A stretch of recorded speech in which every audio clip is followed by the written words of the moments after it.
All right. Hey, everybody. Charlie Will back here. We want to just kind of start talking about what we're seeing in the news and the markets and really give y'all our take on what we kind of feel is happening. Because that's another big part of it is you get a lot of conflicting information all over the place. And I think the main thing is just being able to dissect it. Federal Fed Chairman Powell, who's a Mhm. lawyer, not an economist, said today that he said that economic growth was surprising. He's like very surprised. Hmm. Economic growth, right? Yeah. Okay. That's Uh-huh. great information. Good information. Like, that's Economic growth, meaning people are still spending all their money on their credit cards or not their money on and racking up their credit card debt? and yeah, and they depleted their savings as well. Yeah, Both. Yeah. fantastic. Yeah, yeah. So we It's have good we have stuff. record credit card debt, Yeah. Right. Correct. and the good news is, though, we have record home equity. So people who Ooh, own homes have a record amount of equity in their homes. what do you know? So would you say that's a good reason to uh move your family of four out of that three-bedroom house and into a bigger house? So now you the house you want to live in, the house of your dreams. Put 20% down because you have tons of equity in your current house that you sell and pay off all that credit card debt. Probably. Absolutely. Probably a good idea. Yeah. Yeah. Yeah. But because he said there's a big demand, which people in his mindset, they like demand side stuff, which is the stuff that's not good for you, but it's delicious, you know, Mhm. but it's not healthy. Like, yeah, it tastes great, but you feel like crap later, right? Yeah. Like, in reality, a strong economy is more supply side because what creates a strong, healthy economy is businesses actually taking the chance to open, expand, hire, and there's a consistency there Yeah. where, and that's starting to. I think now that's finally starting to pick up. Is the supply side is starting to catch up because they were shut down for so long, right? Yeah. And then he said inflation is still too high, so Chairman Powell said inflation is still too high, which is what we've been saying, you Yeah. know. So that's good that, I mean, he at least recognizes that, because we're at 3.4, 3.7 last reported Yeah. inflation rate. And then he said it's base. It's still like they're still basically in a wait and see kind of mode because he had interviewed and stuff, and he's basically saying that we still don't know what's going to happen. They're just trying Yeah. to create a good jobs climate and keep inflation under control so we can get back to some normalcy. That's what he wants. But he doesn't know where normal is either. Oh, yeah. I mean, you don't wanna you don't wanna make anything too defined and too specific because then they can be wrong. What? So if he said what the number is, then Huh? that's something that he could be held accountable to. What? Keep it very vague. Like we wouldn't have a recording of him saying stuff, right? Like, Yeah. right. Do Yep. we have any of those reports that we can share? Like, oh, like the charts and stuff? Yeah. Yeah. Yeah. Here is this one. There we go. Nice. So this one is National Association of Realtors, the chief economist, Lawrence Yun. This was this one last week, I think. So CPI, inflation's rose at 3.7%, like in September, but slower than 8.2 a year ago. But again, like you and I were saying, it's 3.7% off of 8.2%. So yeah. And then, Hey, hold on. It says we are not quite there yet, partly because gasoline prices have been moving up for 4 straight months. yeah, Gasoline isn't that taken out of the inflation numbers? no, it depends on I think this one has it in there. Okay.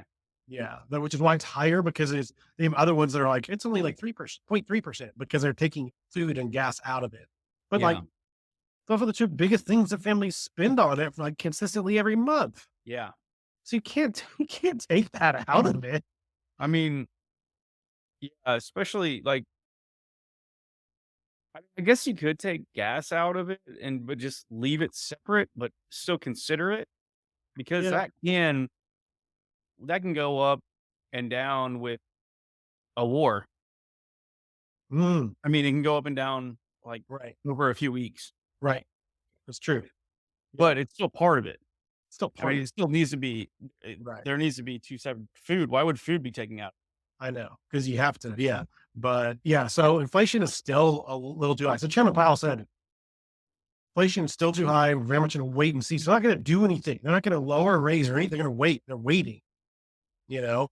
So I mean, and again, it's kind of just reinforcing the more all the things that we're kind of thinking right now is that we're in a spot where we're going to be for a little bit, and we are we don't know when rates are going to come back down. And the one constant, especially for us in Texas, is that real estate appreciates.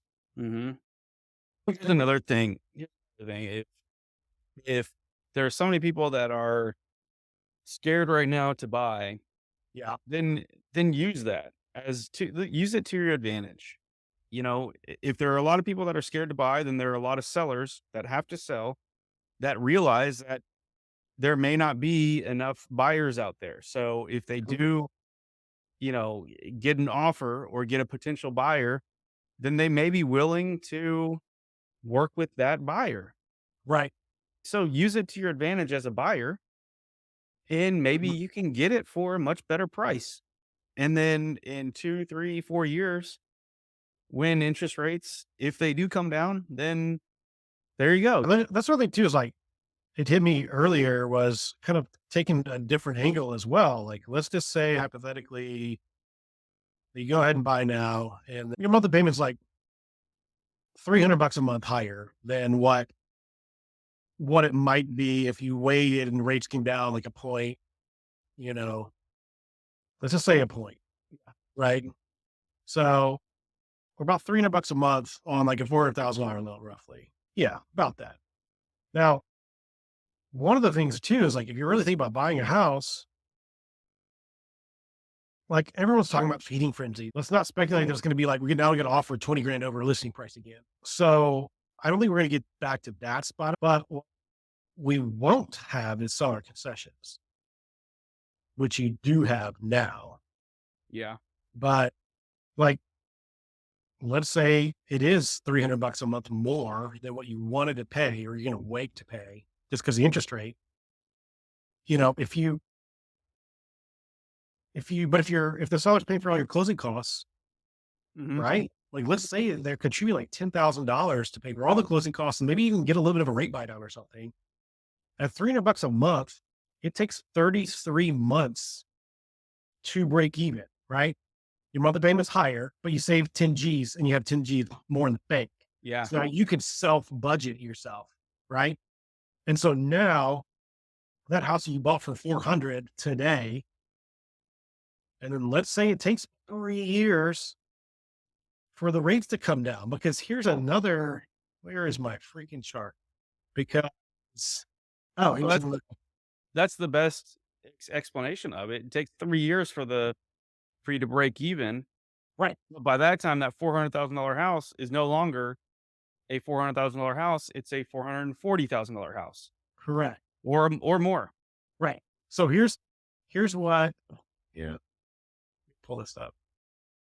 So one thing that people really need to kind of look at is the 10-year treasury operates like in parallel to mortgage rates, Mm. right?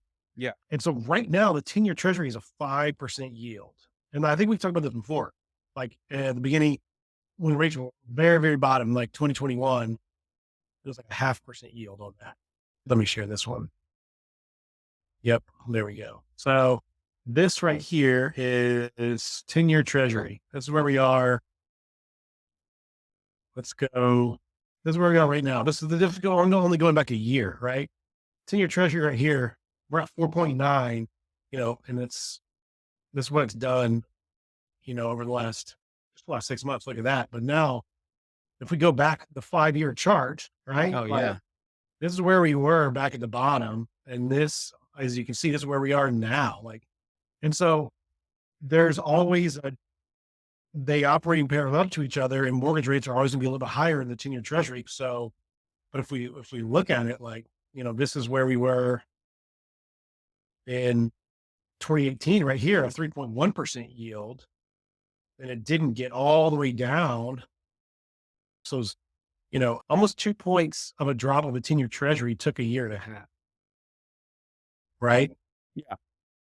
The rates don't just tank. They don't just drop, No. right? And so that's like my thought process is like whenever they start lowering the federal funds rate, is when all the other investments start going down, the yields on the 10-year treasuries, and then of course mortgage rates follow as well. Then it slowly starts working its way back down, right? So when's that going to be? Even if it's just months when they say, "Oh, everything looks great again," and then it takes another year and a half after that for you to get back down to maybe 5%, 5.5% rate, then now I'm happy to buy.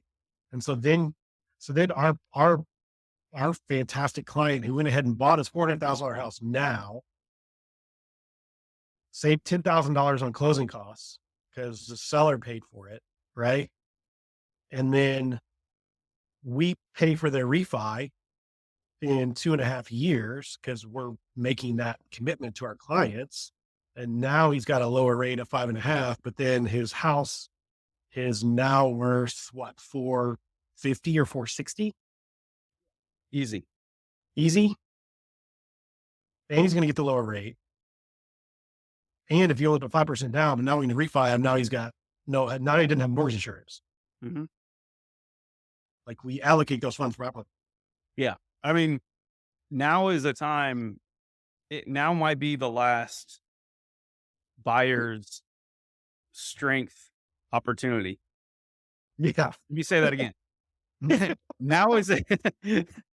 Well, check your words again. Like, yeah. Now might be a great opportunity for a buyer to get a great deal on a house.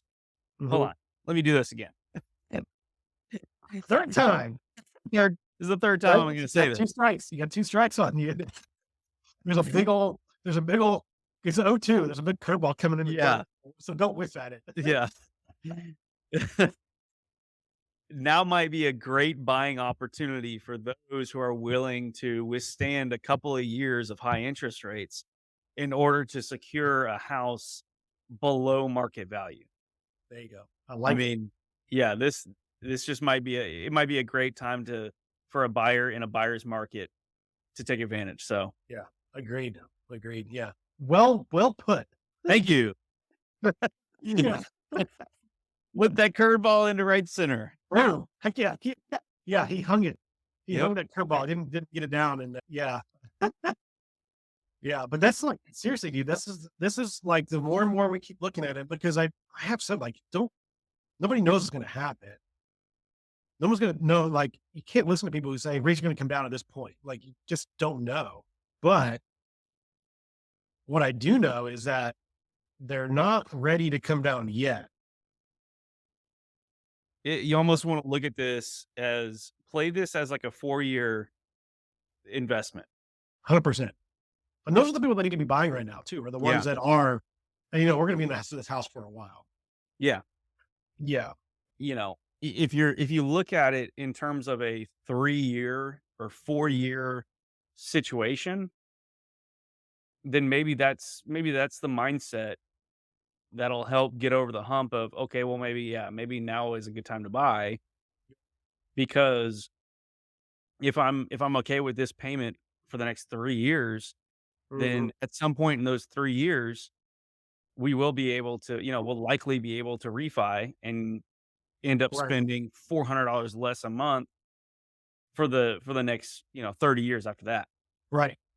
But yeah, Barry Habib, he was on fire, dude. So, but yeah, this is one of the charts that he would go through, like the inflation data, this was a really good view that he showed, because I liked it, because we've got 30-year fixed rate mortgages here and then core inflation here, right? And so, and this is what we were like, so they were doing quantitative easing.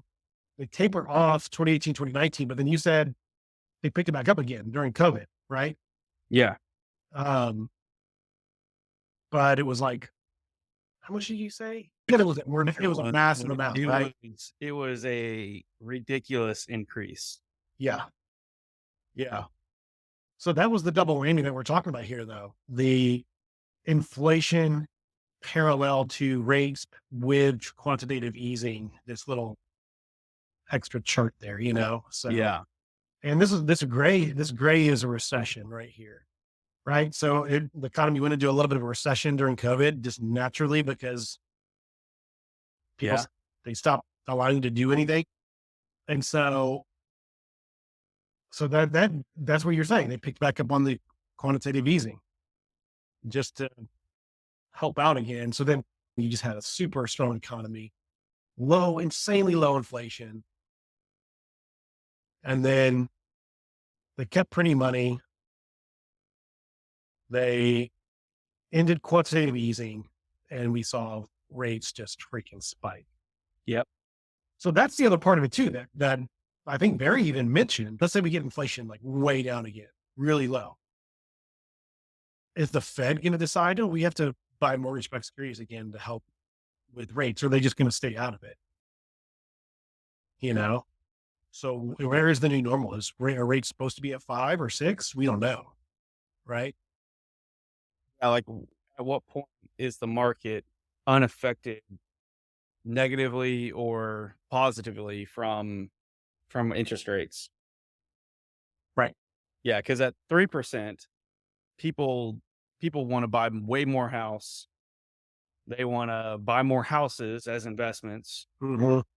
At 9%, 8-9% people aren't buying houses because of the interest rate. Right. So is the happy medium like 6% where people are buying houses because they want to buy houses or they want to buy houses because of an investment and the rate doesn't matter? Right. Is that what you're saying? Like at Well, what yeah. point is it? Yeah. Is it just the perfect interest rate? Right. Where is it?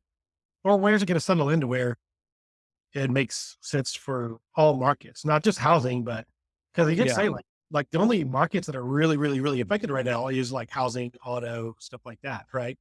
Like Yeah. these big ticket items that have to be financed, but it's a bunch of different markets, not just the market, right?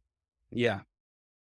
So rates were in the sixes before quantitative easing, and then quantitative easing started after the financial crisis, and that's when rates started coming back down into the fives and into the fours, right? So if there's no QE, then where is our next new normal? Is it 6 or 6.5? Well, yeah. And Right? I think there are a lot of people out there. I've heard this multiple times. There are people out there that think that the analysis paralysis is going to Mm, it's going to keep renters renting for a long time. yeah, So the whole, I'm waiting for interest rates or, this isn't the right time. that he was showing. So this is an interesting one here. Federal funds rate, 10-year treasury, and the mortgage rates. But the funny thing is the federal funds rate is now higher in the 10-year treasury note, which doesn't happen a whole lot. It's happened, as you can see, a few times. He noticed that, and that's when, we want, there's a recession, there's a recession, there's a recession, right? Yeah. Every time, he said, every time the federal funds rate is above the 10-year treasury, which is where we are right now, there's a recession that follows. You know, Yeah. so which if a recession follows, then that could actually be good for rates. Because every single time the rate goes down. Yeah, interest That's rates what go he's down. saying. That's what he's saying. So Yeah. we could be in that spot coming up. Yeah. Here's another thing. These are increments of 5 years. So this is a great slide. Yeah, good call. No, this is a great slide to look at Yeah, because, I mean, this looks like, the first one was what, like 1990. Oh yeah, 1990, early 90s. yeah, 1990, 2000 Yeah, drops down 2003, 2004 and it drops to 3%. right. So it seems like it might be, every time it happens, it's a span of 3 or 4 years. Yeah. And then, yeah, that's a good point because it is. These are 2008 to 2011. yeah another good 3 years there of just slow, Yeah. steady, reduction, right? Yeah. So yeah, that's the main thing. Things take time. They take time. So you just put yourself in a good position. You're in a great position. You know, um, you'll have you'll have three properties right now. Yeah. Might be a good time to get another one. Yeah, that's true. Yeah, you hear that, realtor friends? Yeah, we're buyers, right? Let's buy. Hmm. Yeah, yeah. So, yeah. I mean, So, I think this is a great slide right here. mhm, I think this is great to recognize that it might take 2 or 3 years or even 4 for the rates to come down to a place that is back to, where we want them, where we really want, where us as buyers want them. right. You know? So you're the math of, it takes say 33 months to break even in that example you gave earlier. Mhm. That lines up with this. Yeah. Which if you budget yourself over, you actually do have a 6% rate or 6.5% rate on your mortgage instead of a 7.5. Technically, like when we calculate the APR, we don't deduct out the closing cost. So it still shows in the APR. But right now, technically our buyers are getting loans with an APR the exact same amount as their rate, Yeah, which is very valuable. I guess some industry has done a great job of making it clear that the interest rate is most important, not the APR, when Right. it should be the APR. Right. It's monthly payment and your cash to close. Yeah. It's Right? how much the loan costs. Yes. Not about the rate. It's how much the loan. Exactly. It's not about the rate. It should be about the APR. That's the most important number. Yeah.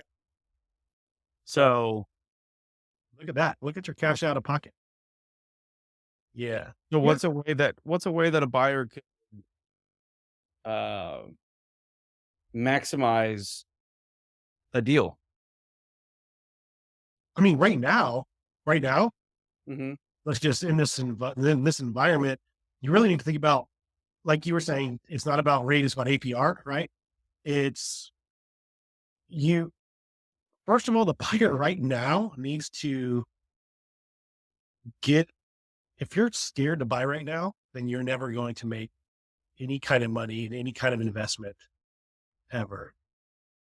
If you're too risk averse to realize that you could get a good value on a home and the seller could pay for closing costs, and you could probably maybe even make an offer in less than list and walk into the house with equity. So I think that right now, if you realize that you're going to get a good deal, like we were saying, cash out of pocket is going to be just the down payment, right?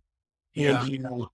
and like you were saying, you buy a house based on what your monthly payment is, what you can afford on your monthly payment, and not think about the rate, not think about how much of a house you're buying.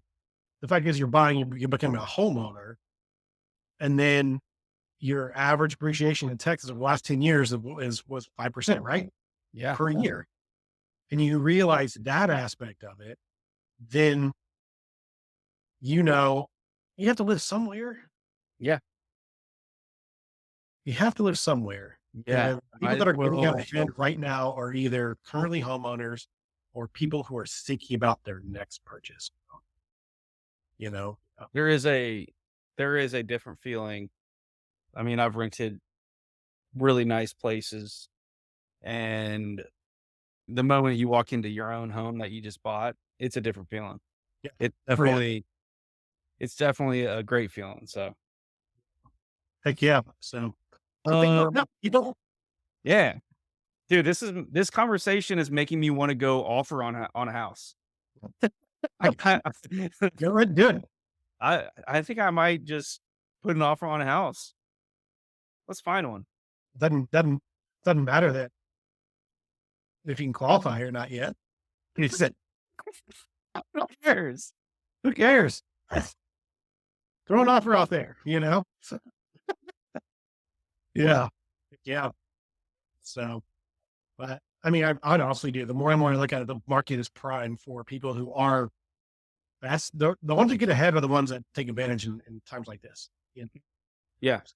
This is the definition of be fearful when others are greedy, but be greedy when others are fearful. Ew. And so this is this is a great opportunity to buy. 100%. Love it. All right, man. Until next time. That's it.